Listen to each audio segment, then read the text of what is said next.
வருண் மற்றும் நித்யா அவர்களது வாழ்க்கையை மிகவும் சந்தோஷமாக வாழ்ந்து கொண்டிருந்தனர். இருவரும் ஒருவரை ஒருவர் அதிகமாக காதலித்தனர். இவர்கள் இப்படி சந்தோஷமாகவும் ஒருவருக்கொருவர் அன்பை பரிமாறிக்கொண்டு ஒற்றுமையாகவும் இருப்பது வருணின் பெற்றோருக்கு மிகுந்த சந்தோஷத்தை அளித்தது. இப்படியே அவர்களது வாழ்க்கை நகர அன்று ஒரு நாள் காலையில் வருண் தான் வேலை செய்யும் வங்கிக்கு கிளம்பிக் கொண்டிருந்தான். அப்போது நித்யா வருணின் அருகே வந்து அவனுக்கு கழுத்தில் அந்த டையை மாட்டி விட்டு கொண்டு இருந்தாள்.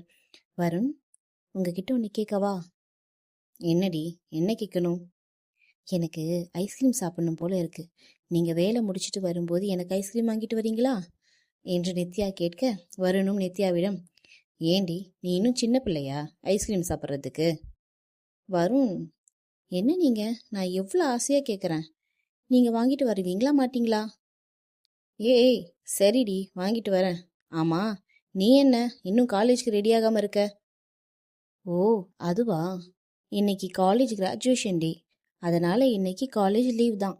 இன்னைக்கு காலேஜில் பெருசாக கிளாஸ் எதுவும் நடக்காது என்று அவன் டையை மாட்டிக்கொண்டவாறே நித்யா கூறினாள். சரி நித்யா, நான் கிளம்புறேன், டைம் ஆச்சு. ஆஃப்டர்நூன் வரும்போது உனக்கு ஐஸ்கிரீம் வாங்கிட்டு வரேன், சரியா என்று கூறிவிட்டு நித்யாவின் நெற்றியில் ஒரு முத்தமிட்டு அங்கிருந்து கிளம்பிவிட்டான் வருண். வருண் தனது பைக்கை ஸ்டார்ட் செய்து அங்கிருந்து கிளம்பும் வரை வாசலில் நின்றவாறே வருணை பார்த்து கொண்டே இருந்தாள் நித்யா. வருணும் அங்கிருந்து புறப்பட வீட்டினுள் நுழைந்த நித்யா தன் அன்றாட வேலைகளை பார்க்க தொடங்கினாள். மதிய வேளையில் வருண் தனது மதிய உணவை சாப்பிடுவதற்காக வீட்டிற்கு வந்தான். வருணின் பைக் சத்தத்தை கேட்ட நித்யா ஆசையாக வாசலில் சென்று நின்றாள். அதை கண்ட வருண், பொண்டாட்டி இந்தா, இதுக்கு தானே இப்படி ஆவல வந்து நிக்கிற, புடி என்று நித்யாவின் கைகளில் வருண் வாங்கி வந்த ஐஸ்கிரீமை கொடுக்க, வருண், என்ன நீங்க, நான் உங்களை பார்க்க ஆசையா ஓடி வந்தா நான் ஏதோ ஐஸ்கிரீம்காக தான் வந்தேன்னு சொல்றீங்க என்று நித்யா செல்லமாக கோபித்தபடி வருணிடம் கூறினாள். ஓ, அப்போ உனக்கு ஐஸ்கிரீம் வேணாமா? சரி அப்ப கூடு என்று அவள் கையில் இருந்து ஐஸ்கிரீமை வாங்க வந்தான் வருண். அப்போ நித்யா, நான் இப்படி சொல்லவே இல்லையே, என்னால் ஐஸ்கிரீம் எல்லாம் கொடுக்க முடியாது. வருண், எனக்கு வெண்ணிலா ஃப்ளேவர் தான் ரொம்ப பிடிக்கும். நீங்க கரெக்டா அதையே வாங்கியிருக்கீங்க, தேங்க்ஸ் வருண் என்று ஒரு குழந்தையை போல பேசினாள். சரி சரி, பிடிச்ச ஃப்ளேவர்னு எல்லாத்தையும் ஒரே தடவை சாப்பிட்றாத, கொஞ்சம் கொஞ்சமா சாப்பிடு. வருண், அதெல்லாம் நான் பார்த்துக்கிறேன் என்று நித்யா கூற உள்ளே சென்ற வருண் டைனிங் ஹாலில் அமர்ந்தான். நித்யாவும் வருணிற்கு உணவை பரிமாற ஆரம்பித்தாள். ஏ பொண்டாட்டி, நீ சாப்பிட்டியாடி? இனிமேதான் சாப்பிடணும். ஏண்டி, எத்தனை தடவை சொல்லியிருக்கேன் கரெக்டா டைமுக்கு சாப்பிடணும், வா உட்காரு என்று நித்யாவை தன் மடியில் அமர வைத்தான் வருண். நித்யாவை மடியில் உட்கார வைத்தவன் அவளுக்கு ஊட்டிவிட, அப்போது நித்யா, வருண், எனக்கு வேணாம், நான் தயிர் சாதம் சாப்பிட்றேன். எதுக்கு வேணாம்? இல்லைங்க, இன்னைக்கு சமையல் கொஞ்சம் காரமா இருக்கு, அதான் நான் தயிர் சாதம் சாப்பிட்டுக்கிறேன். பொண்டாட்டி, இந்த காரம் கூட சாப்பிடாட்டி எப்படிடி? கொஞ்சம் சாப்பிடு, நான் தான் ஊட்டி விடுறேன்ல. வருண், வேணாம், என்னால காரம் தாங்க முடியாது. அதெல்லாம் முடியாது, வாயை தர என்று வருணும் நித்யாவிற்கு ஊட்டிவிட, சாப்பிட்ட சிறிது நேரத்தில் நித்யாவிற்கு காரம் அதிகரித்து அதை தாங்க முடியாமல் கூச்சலிட ஆரம்பித்தாள். ஏய், என்னடியாச்சு? வருண், நான் தான் சொன்னேன்ல, என்னால காரம் தாங்க முடியல. சரி சரி, தண்ணி குடி என்று வருண் நித்யாவிற்கு தண்ணீர் கொடுக்க, அதை குடித்தும் அவளுக்கு காரம் தாங்க முடியவில்லை. ஏய் கத்தாதடி, அம்மா வந்துட போறாங்க என்று வருண் கூறிக்கொண்டிருக்க, காரம் தாங்காமல் கதறிக்கொண்டிருந்த நித்யாவை பார்த்தவன் சற்றென்று அவளை இழுத்து அவள் இதழை சுவைக்க ஆரம்பித்தான். இவ்வளவு நேரம் கதறிக்கொண்டு இருந்தவள் வருணின் முத்தத்திற்கு சற்று அடங்கினாள். நீண்ட நேரம் முத்த பரிமாற்றத்திற்கு பிறகு அவள் இதழை விடுவித்தான் வருண். வருண், என்ன பண்ணீங்க? நீதனடி காரமா இருக்குன்னு கத்தன, அதுக்குதான் கிஸ் பண்ண. ஹோ, கிஸ் பண்ணுனா காரம் தெரியாதா என்ன? அப்போ எதுக்குடி நீ கண்ட்ரோல் ஆன என்று வருண் கேட்க, வெட்கத்தில் தன் முகத்தை மறைத்தபடி சிரித்தாள் நித்யா. சிறிது நேரம் செல்ல வருண் சாப்பிட்டு விட்டு மீண்டும் அவனது பணிக்கு சென்று விட்டான். நித்யா வருணை அனுப்பிவிட்டு அவன் சாப்பிட்ட பாத்திரங்களை எல்லாம் கழுவி எடுத்துக்கொண்டிருந்தாள். பிறகு அவள் வேலைகளை முடித்துவிட்டு வருண் வாங்கி வந்த ஐஸ்கிரீமை சாப்பிட தயாரானாள். கொஞ்சம் சாப்பிட்டுவிட்டு மீதியை மீண்டும் ஃப்ரிட்ஜில் வைக்க சென்றாள். செம்ம டேஸ்டா இருக்கே. வருண் வேற கம்மியா சாப்பிட சொன்னாரு. சரி, இன்னும் கொஞ்சம் சாப்பிடலாம், என்று அனைத்து ஐஸ்கிரீமும் ஒரே நேரத்தில் சாப்பிட்டு முடித்து விட்டாள் நித்யா. மாலை நேரமும் வந்தது. வருணும் தனது பேங்கில் அவன் வேலைகளை முடித்துவிட்டு தன் வீட்டிற்கு வந்து சேர்ந்தான். வீட்டிற்குள் நுழைந்த வருண் அவனது அறைக்குள் வந்தான். அங்கு நித்யா ஒரு போர்வைக்குள்ளே நடுங்கிக் கொண்டு படுத்திருந்தாள். அதை கண்ட வருண் பதட்டத்துடன் வேகமாக நித்யாவின் அருகே ஓடி வந்து, ஏய் நித்யா, என்னடியாச்சு? ஏன் ஒரு மாதிரி இருக்க என்று கன்னத்தில் கை வைத்து பார்க்க நித்யாவின் உடல் நெருப்பாய் கொதித்து கொண்டிருந்தது. அதை உணர்ந்த வருண், ஏய் என்னடி, உடம்பெல்லாம் இவ்ளோ சூடா இருக்கு என்று பதட்டத்துடன் கேட்க, வருண் அதெல்லாம் ஒன்றும் இல்லை. என்ன ஒன்றும் இல்லையா? இப்படி ஃபீவர் அடிக்குது, என்னடி பண்ணன? அதான் ஒன்றும் இல்லைன்னு சொல்றேன்ல என்று மீண்டும் தன் போர்வைக்குள் புகுந்தவளை, நித்யா என்னடி ஆச்சு உனக்கு, சொல்ல போறியா இல்லையா? வருண், அது வந்து நீங்க வாங்கி கொடுத்த ஐஸ்கிரீம் ஃபுல்லா சாப்பிட்டுட்டேன், அதான் என்று தன் விழிகளை உருட்டியபடி தயங்கிக் கொண்டே நித்யா கூறினாள். ஏ பைத்தியம், என்னடி இதெல்லாம்? இதுக்குதான் முன்னாடியே சொன்னேன் எல்லாத்தையும் சாப்பிட்றாதுன்னு. இப்ப பாரு யார் அவஸ்தைப்படுறான்னு என்று வருண் நித்யாவை திட்ட, திட்டாதீங்க வருண், நானே மூச்சு விட முடியாம கஷ்டப்பட்டுட்டு இருக்கேன். இதுல நீங்க என்னை இப்படி திட்டிட்டு இருக்கீங்க. திட்டாம பின்ன கொஞ்சம் சொல்றியா என்று வருண் நித்யாவை அதட்டி கேட்க, நான் அவங்க கிட்ட அவ்வளோ ஐஸ்கிரீம் வாங்கிட்டு வர சொன்னேன், நீங்க கொஞ்சமா வாங்கிட்டு வந்திருக்கணும் என்று நித்யா வருணை பார்த்து கூறினாள். சொல்லுவடி, நீ ஆசையா கேட்டேன்னு உனக்கு வாங்கிட்டு வந்தேன் பாத்தியா, என்ன சொல்லணும் என்று வருண் கூற நித்யா இரும ஆரம்பித்தாள்.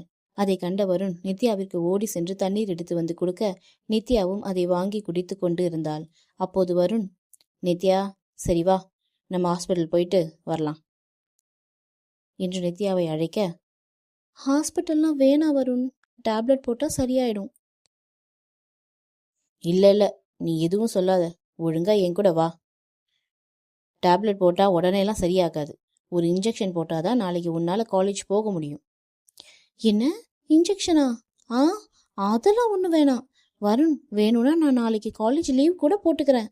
நான் அனு கிட்ட கூட பேசினேன், எனக்கு ஃபீவர்னு சொன்னேன். நான் காலேஜ் போகாட்டி அனு மேம் கிட்ட இன்ஃபார்ம் பண்ணிடுவா என்று நித்யா வருணிடம் கூறினாள். அதுக்குன்னு இப்படியே ஹை ஃபீவரோட இருப்ப, உடம்பு என்னத்துக்கு ஆகிறது, நீ கிளம்பு என்று கூறியவாறு நித்யாவை எழுப்பி அவளை மருத்துவமனைக்கு அழைத்துச் சென்றான் வருண். நித்யா போகின்ற வழியில் வருணின் தோளில் சாய்ந்து சோர்வாக கிறங்கி போய் இருந்தாள். அவர்கள் மருத்துவமனைக்கு சென்றவுடன் வருண் அவளை மருத்துவரிடம் அழைத்து சென்றான். என்னாச்சுமா, உடம்புக்கு என்ன பண்ணுது என்று மருத்துவர் நித்யாவிடம் கேட்க, அது அது வந்து டாக்டர் என்று நித்யா இழுத்து கொண்டிருந்தாள். என்ன சொல்லுமா என்று மருத்துவர் கேட்க, டாக்டர் நான் சொல்றேன், மேடம் 1 kg ஐஸ்கிரீம் பாக்ஸை ஒரே நேரத்தில் காலி பண்ணிட்டாங்க, அதான் ஃபீவர் வந்திருக்கு என்று வருண் மருத்துவரிடம் கூற, மருத்துவரோ நித்யாவை பார்த்து, என்னம்மா நீ இவ்வளோ பெரிய பொண்ணா இருக்க, ஆனா இன்னும் சின்ன பொண்ணு மாதிரி ஐஸ்கிரீம் சாப்பிட்டு ஃபீவர் வந்து உட்கார்ந்துருக்க. ஐஸ்கிரீம் சாப்பிடலாம், அதுக்குன்னு 1 கிலோ ஐஸ்கிரீம் ஒரே நேரத்திலே சாப்பிடுவ என்று மருத்துவர் நித்யாவிடம் கேட்க, இல்ல டாக்டர், நான் ரொம்ப நாள் கழிச்சு சாப்பிட்டேனா அதான் என்று கூறினாள் நித்யா. சரிதான், நீ இங்க வா, இன்ஜெக்ஷன் போடணும் என்று மருத்துவர் நித்யாவை அழைக்க, டாக்டர் ஊசியெல்லாம் வேணாம், நம்ம சும்மா மாத்திரையிலேயே ட்ரீட்மெண்ட் பண்ணலாம் என்று நித்யா மருத்துவரிடம் கூறினாள். இங்க நீ டாக்டரா இல்ல நான் டாக்டரா? நீங்க தான். அப்போ நான் சொல்றது தான் கேட்கணும், கையை காட்டு, ஒரு ஊசி போட்டுக்கலாம் என்று கூறியவாறு ஒரு ஊசியில் மருந்தை ஏற்ற அதை பார்த்த நித்யாவிற்கு பயம் அதிகரித்தது. நித்யா ஊசி வேண்டாம் என்று ஆர்ப்பாட்டம் செய்ய, நீ வாயில சொன்னா அடங்க மாட்ட தம்பி, உன் பொண்டாட்டி கையை டைட்டா பிடிச்சுக்கோ என்று மருத்துவர் வருணிடம் கூற, வருணும் நித்யாவின் கையை இறுக்கமாக பிடித்து கொண்டான். அப்போது நித்யா பயத்தில் தன் அருகில் நின்றிருந்த வருணை இறுக்கி அணைத்து கொண்டாள். மருத்துவர் நித்யாவிற்கு ஊசியை போட்டு முடிக்க வருண் நித்யாவின் கையை தேய்த்து விட்டு கொண்டிருந்தான். பிறகு நித்யாவிற்கு தேவையான மாத்திரைகள் மற்றும் அவள் என்னென்ன சாப்பிட வேண்டும் என்ற விஷயங்களை கூறிக்கொண்டே மருந்து சீட்டை எழுதி கொடுத்தார் அந்த மருத்துவர். இங்க பாருமா, கொஞ்ச நாளைக்கு சுடு தண்ணியே குடி, நான் கொடுக்கிற மாத்திரையை வேளா வேலைக்கு போட்டுக்கணும், சரியா என்று கூறியபடி அந்த பிரிஸ்கிரிப்ஷனை வருணிடம் கொடுக்க அதை வாங்கிவிட்டு அங்கிருந்து இருவரும் புறப்பட்டனர். பிறகு மெடிக்கலில் இருவரும் மருந்து மாத்திரைகளை வாங்கிவிட்டு தங்களது வீட்டிற்கு வந்து சேர்ந்தனர். வீட்டிற்கு வந்தவுடன் வருண் நித்யாவிற்கு சுடுதண்ணீரில் துணியை வைத்து அவளுக்கு ஒத்தடம் கொடுத்து கொண்டிருந்தான். நித்யா, நீ ரெஸ்ட் எடு, நான் போய் உனக்கு நைட் டின்னர் எடுத்துட்டு வரேன், என்று சமையல் அறைக்கு சென்று நித்யாவிற்கு சாப்பாடு எடுக்க வந்தான்.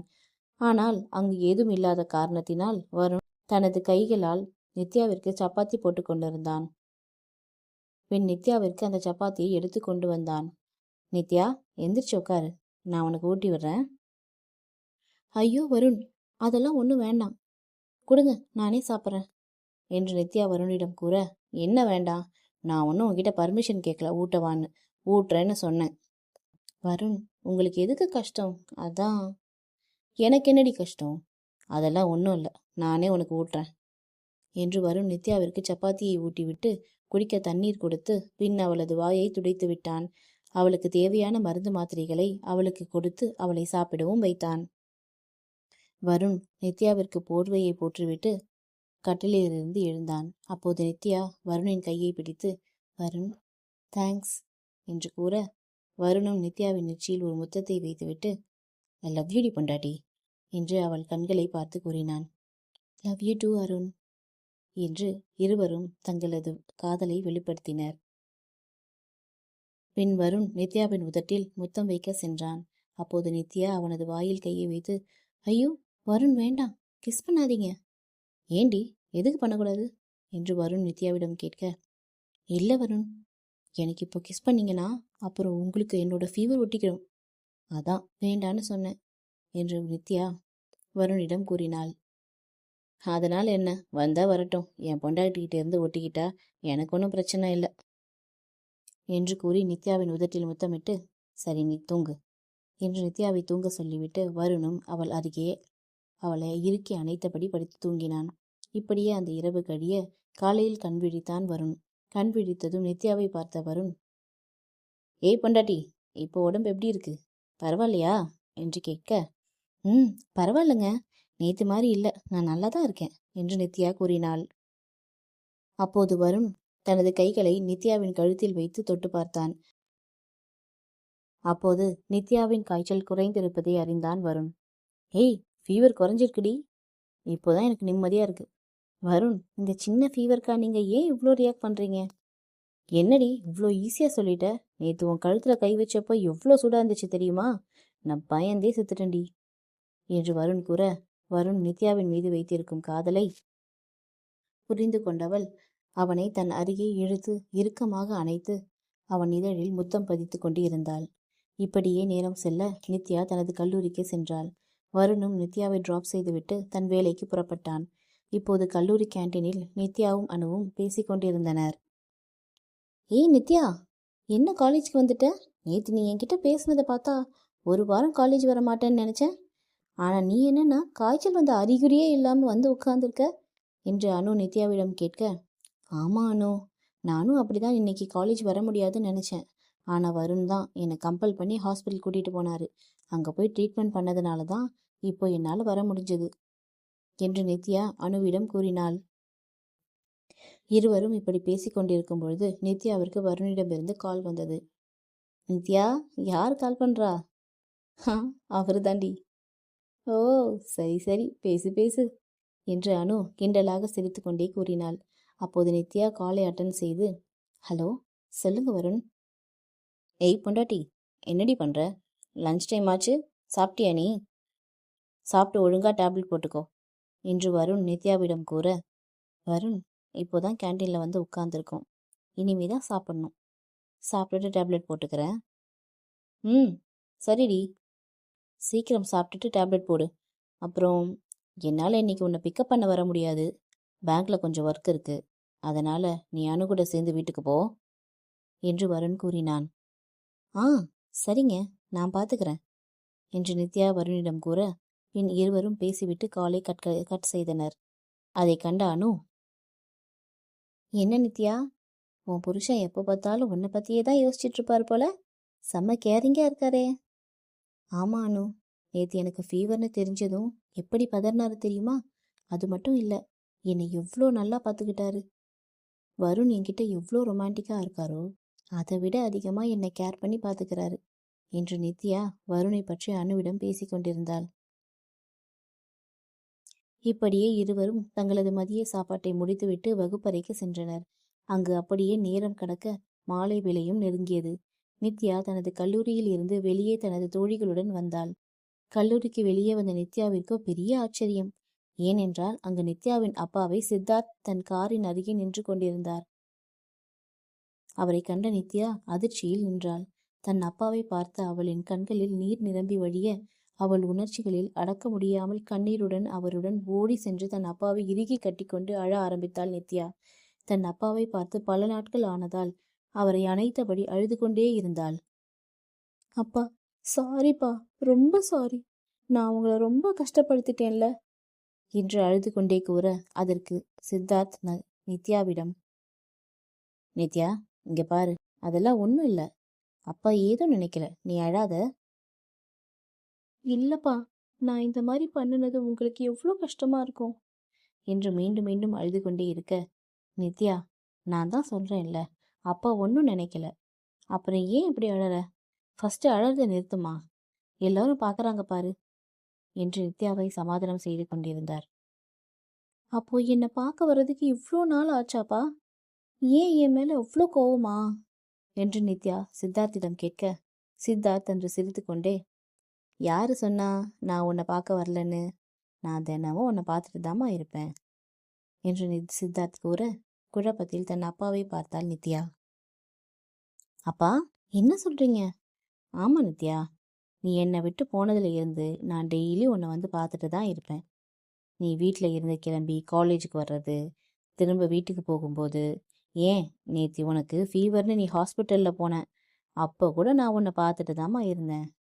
நேற்று உன்னை அப்படி பார்த்ததும் நான் துடிச்சு போயிட்டேன். உனக்கே தெரியும் அப்பாவை உன்னை ஒரு நாள் கூட பார்க்காம இருக்க முடியாதுன்னு. அதான் தினமும் உன்னை தூரத்தில் இருந்தே பார்த்துட்டு போயிடுவேன் என்று சித்தார்த் கூறியதை கேட்டு நித்யாவால் அழுகையை அடக்க முடியவில்லை. மீண்டும் அவரை கட்டிப்பிடித்து, அப்பா, என் மேலே இவ்வளோ பாசமா இருக்கீங்க, ஆனா நான் தான் உங்களை ரொம்ப ஹர்ட் பண்ணிட்டேன். இத்தனை நாள் நீங்க என்னை பார்க்காம வரலன்னு என் மேல கோவமா இருக்கீங்கன்னு நினைச்சிட்டேன். நித்யா, என்ன சொல்ற? அப்பாவுக்கு உன் மேல எப்பவுமே கோவப்படவே தெரியாதுமா என்று கூறியவாறு தன் மகளின் நெற்றியில் முத்தமிட்டார் சித்தார்த். அப்படியே இருவரும் நீண்ட நேரம் பேசிக்கொண்டு இருந்தனர். சரி நித்யா, டைம் ஆச்சு பாரு, வீட்டில் போய் தேட போறாங்க, நீ பார்த்து போமா என்று சித்தார்த் கூற, அப்பாவை பிரிய மனமில்லாத நித்யா, அப்பா, இன்னும் கொஞ்ச நேரம் உங்க கூட இருக்கேனேப்பா, ப்ளீஸ். நித்யா, இனிமேல் அப்பா உன்னை அடிக்கடி பார்க்க வருவேன், இப்போ நீ வீட்டுக்கு போமா என்று கூறி நித்யாவை அனுப்பி வைத்தார். நித்யாவும் தனது தந்தையுடன் பல நாட்கள் கழித்து அதிக நேரம் செலவிட்ட சந்தோஷத்தில் ஆனந்தமாக வீட்டிற்கு வந்தாள். சிறிது நேரம் சென்றது. அந்த இரவு வேளையில் வீட்டில் பார்வதி ஹாலில் அமர்ந்திருக்க, அப்போது நித்யா வருணிடம் எப்படியாவது இந்த விஷயத்தை சொல்லிவிட வேண்டும் என்று எண்ணி அங்கே குறுக்கும் நெடுக்குமாய் நடந்து கொண்டிருந்தாள்.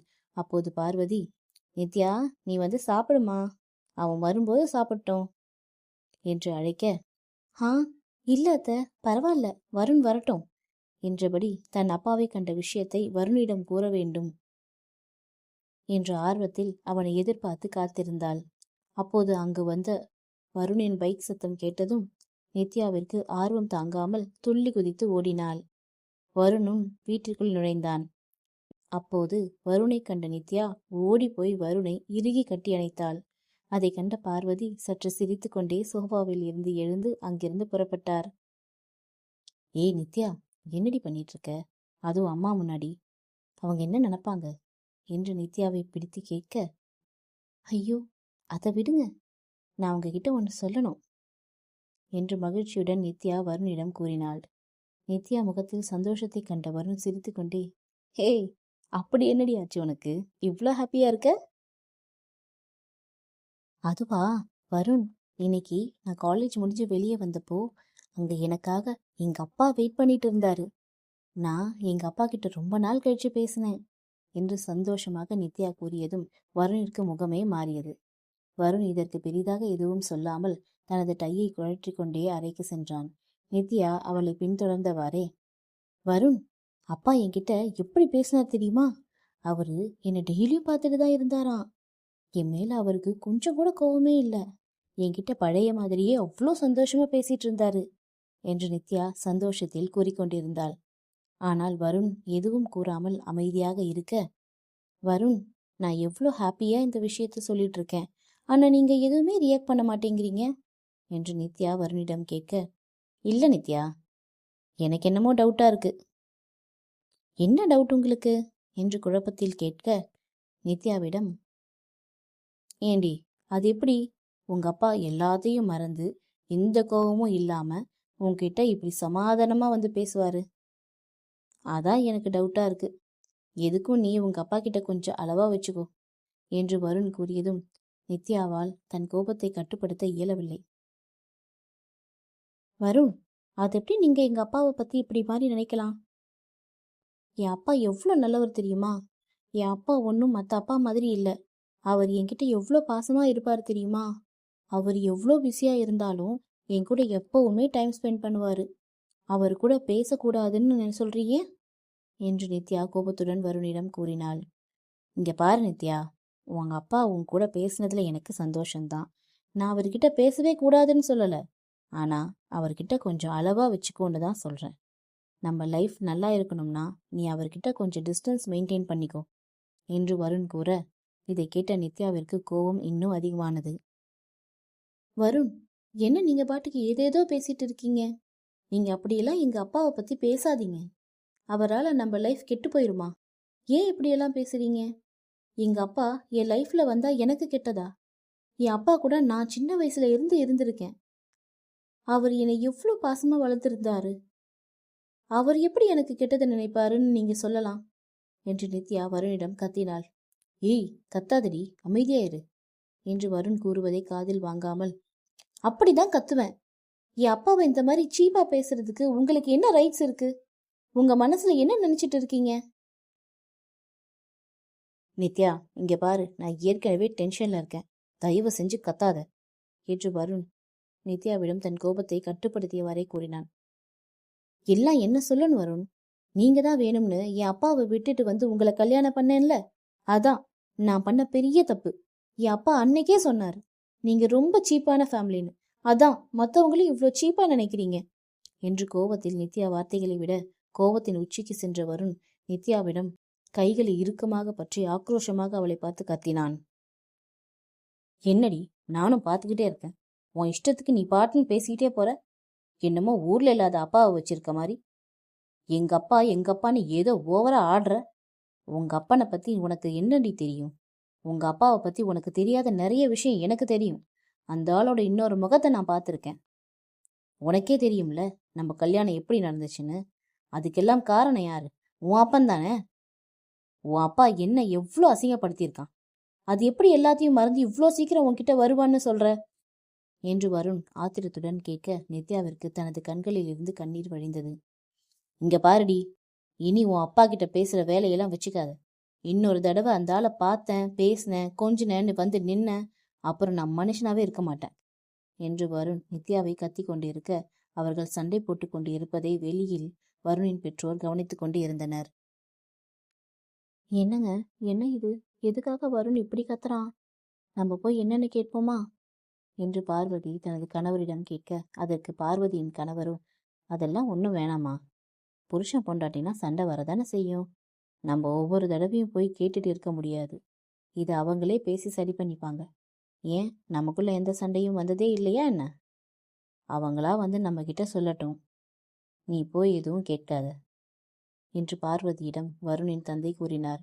உள்ளே வருண் நித்யாவிடம் கோபமாக கத்திவிட்டு அந்த அறையின் கதவை பலத்த சத்தத்துடன் மூடிவிட்டு அங்கிருந்து வெளியே சென்றான். அறையிலிருந்து வெளியே வந்து தனது வாகனத்தை எடுத்துக்கொண்டு எங்கோ வேகமாக சென்று விட்டான் வருண். அதை கண்ட பார்வதி, எவ்வளோ சந்தோஷமா ஒத்துமையா இருந்தாங்க, ஆனா இப்போ இப்படி சண்டை போடுறாங்களே என்று அவர்களை எண்ணி வருத்தம் கொண்டார். சிறிது நேரம் சென்றது. நித்யாவின் அறையின் உள்ளே நுழைந்த பார்வதி, நித்யா, டைம் ஆச்சுமா, வா வந்து சாப்பிடு என்று கூற, அதற்கு நித்யா எந்த ஒரு பதிலும் கூறாமல் அழுது கொண்டு இருந்தாள். நித்யா, அத்தை கூப்பிடுறல்ல, கொஞ்சம் சாப்பிடுமா என்று நித்யாவை மீண்டும் அழைத்தார் பார்வதி. அத்தை, எனக்கு பசிக்கல, எனக்கு எதுவும் வேண்டாம், நீங்க சாப்பிடுங்க. நித்யா, சாப்பிடாம தூங்கக்கூடாதுமா. என்ன பிரச்சனை இருந்தாலும் அந்த கோவத்தை சாப்பாட்டில் காட்டாத. எந்திரிச்சு வா. அத்தை ப்ளீஸ், என்ன ஃபோர்ஸ் பண்ணாதீங்க, எனக்கு வேண்டாம் என்று தன் கண்ணீரை துடைத்தவாறே கூறிவிட்டு கட்டிலில் படுத்து கொண்டாள் நித்யா. பார்வதியும் நித்யாவை அதற்கு மேல் தொந்தரவு செய்ய விருப்பமில்லாமல் அமைதியாக வெளியே சென்று விட்டார். இரவு நேரம் 12 மணியை நெருங்கியது. அப்போது வீட்டிற்குள் நுழைந்தான் வருண். அவன் உள்ளே நுழைந்ததும் அங்கு சோஃபாவில் அமர்ந்திருக்கும் தன் அம்மாவை கண்டான். அம்மா, என்ன இவ்வளோ நேரம் ஆச்சு? நீங்க இன்னும் தூங்கலையா என்று தனது அம்மாவிடம் வருண் கேட்க, வருண், உன்கிட்ட கொஞ்சம் பேசணும் என்று பார்வதி வருணை அழைக்க அவர் அருகே சென்றான் வருண்.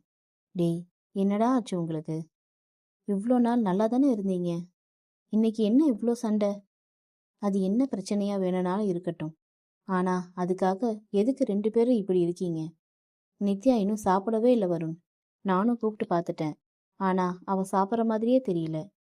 நீ என்னன்னா எங்கேயோ போயிட்டு இவ்வளோ நேரம் கழிச்சு வர? என்னடா இதெல்லாம்? அம்மா, நானே ஆல்ரெடி டென்ஷனாக இருந்தேன். அவள் வேற கத்திக்கிட்டே இருந்தா. கோபத்தில் அவகிட்ட ரொம்ப ஹாஷாக நடந்துக்கிட்டேன், கத்திட்டேன் என்று தலையில் கை வைத்தவாறே வருண் கூறினான். டேய், பாவம்டா நித்யா, அவ சின்ன பொண்ணு. அப்படி என்னடா உங்களுக்குள்ள பிரச்சனை என்று பார்வதி வருத்தத்துடன் கேட்க நடந்தவற்றை தன் அம்மாவிடம் கூறினான் வருண். இதுதான் விஷயமா? அதுக்கு ஏண்டா நீ அவகிட்ட அப்படி கோவப்பட்ட? சரிடா, அதுக்கு எதுக்கு இவ்வளோ சண்டை என்று கேட்க, இல்லம்மா, நான் என்ன சொல்ல வரேன்றதையே புரிஞ்சிக்காம பேசிட்டு இருந்தா அதான். ஆமா, அவங்க அப்பாவை பத்தி பேசினா அவ கேட்டுட்டு சும்மா இருப்பாளா? அவளுக்கு கோபம் வராதா? அவங்க அப்பா எப்பேற்பட்டவரா இருந்தாலும் அது அவளோட அப்பா. அதான் உங்ககிட்ட அவங்க அப்பாவை விட்டு கொடுக்காம பேசிட்டா. ஏன் உங்க அப்பாவை யாராச்சும் ஏதாச்சும் சொன்னா நீ கேட்டுட்டு சும்மா இருப்பியா என்று பார்வதி கேட்க, அவன் வாயை உடைச்சிருவேன். அதே மாதிரி தான் அவளுக்கும் அவங்க அப்பாவை பத்தி பேசினது கோபம் வந்திருக்கும். இங்க பாரு வருண், நித்யாவுக்கு உன்னை விட்டா யாரடா இருக்கா? நாங்க இருக்கோம் தான், ஆனா அவ பொண்ணு எங்களை நம்பி வரலையே. உனக்காக அவங்க குடும்பத்தையே தூக்கி எறிஞ்சிட்டு உன்னை நம்பி தானே வந்திருக்கா. அவளை சந்தோஷமா வச்சுக்கலானாலும் கஷ்டப்படுத்தமாச்சும் இருக்கலாம்ல என்று பார்வதி கூறியதும் வருணிற்கு அவனது தவறு புரிந்தது. சாரிம்மா என்று வருண் பார்வதியிடம் மன்னிப்பு கேட்கான். உன் சாரியை என்கிட்ட சொல்லாதப்பா, உன் பொண்டாட்டிக்கிட்ட போய் சொல்லு. நீ கத்திக்கிட்டு போனதுலேருந்து இப்போ வரைக்கும் அந்த ரூம்குள்ள அழுதுகிட்டே இருக்கா. போய் அவளை சமாதானப்படுத்துற வழியை பாரு என்று பார்வதி வருணிடம் கூறிவிட்டு அங்கிருந்து புறப்பட்டார். ச்சே, நான் நித்யாவை ரொம்ப கஷ்டப்படுத்திட்டேன்.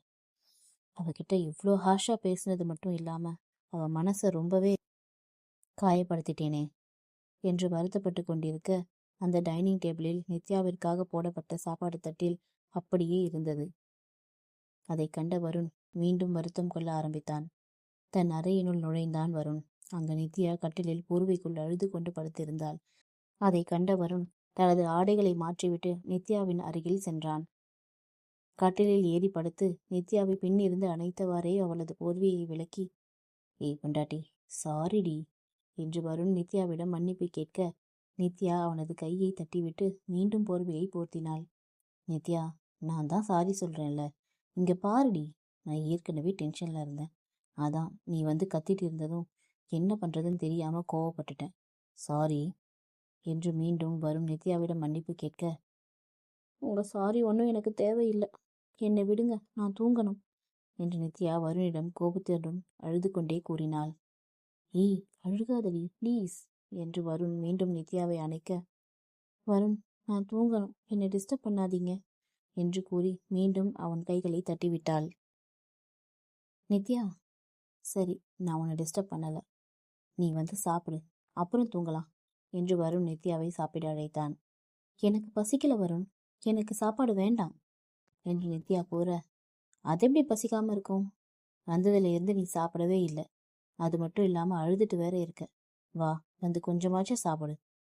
வருண், எனக்கு வேண்டான்னு சொல்லிட்டேன், மறுபடியும் கேட்டு இரிட்டேட் பண்ணாதீங்க என்று நித்யா வருணிடம் கோபமாக கூறினாள். நித்யா, என் மேல இருக்கிற கோபத்தை சாப்பாட்டு மேல காட்டாத, வா வந்து சாப்பிடு. நீ சாப்பிட்டாதானே மெடிசன்லாம் போட முடியும் என்று வருண் நித்யாவிடம் கூறினான். வருண், உங்களுக்கு ஒரு தடவை சொன்னா புரியாதா? அதான் வேண்டான்னு சொல்லிட்டே இருக்கேன்ல உங்க அக்கறையெல்லாம் எனக்கு எதுவும் தேவையில்லை. நித்யா, எனக்கு பசிக்குதுடி. நானும் இன்னும் வந்ததுல இருந்து சாப்பிடல. பசிக்குதுன்னா போய் சாப்பிடுங்க வருண். ஏன் என்கிட்ட பேசிட்டு இருக்கீங்க? ஏய், நீ சாப்பிடாம எப்படி என்னால சாப்பிட முடியும்? வா நித்யா என்று வருண் நித்யாவிடம் கூற, வருண், உங்களுக்கு பசிச்சா நீங்க போய் சாப்பிடுங்க, எனக்கு பசிக்கல என்று நித்யா வருணிடம் கூறினாள். நித்யா, அப்போ நான் சாப்பிடாம பட்னியா இருந்தா உனக்கு ஓகேவா என்று வருண் நித்யாவிடம் கேட்டான். நீங்க சாப்பிடுங்க, இல்ல சாப்பிடாம போங்க, எனக்கு என்ன அதை பத்தி என்று நித்யா வருணிடம் கோபமாக பேசிவிட்டு தனது போர்வையை போர்த்தி கொண்டாள். ஏய் நித்யா, எந்திரிடி, சாப்பிட்டு தூங்கு என்று வருண் அழைக்க நித்யா ஏதும் கூறாமல் அமைதியாக படுத்துக்கொண்டாள். வருணும் அதற்கு மேல் அவளை சமாதானப்படுத்த முடியாமல் அவனும் கட்டிலில் படுத்துக்கொண்டான். அப்படியே இந்த இரவும் கழியத் தொடங்கியது.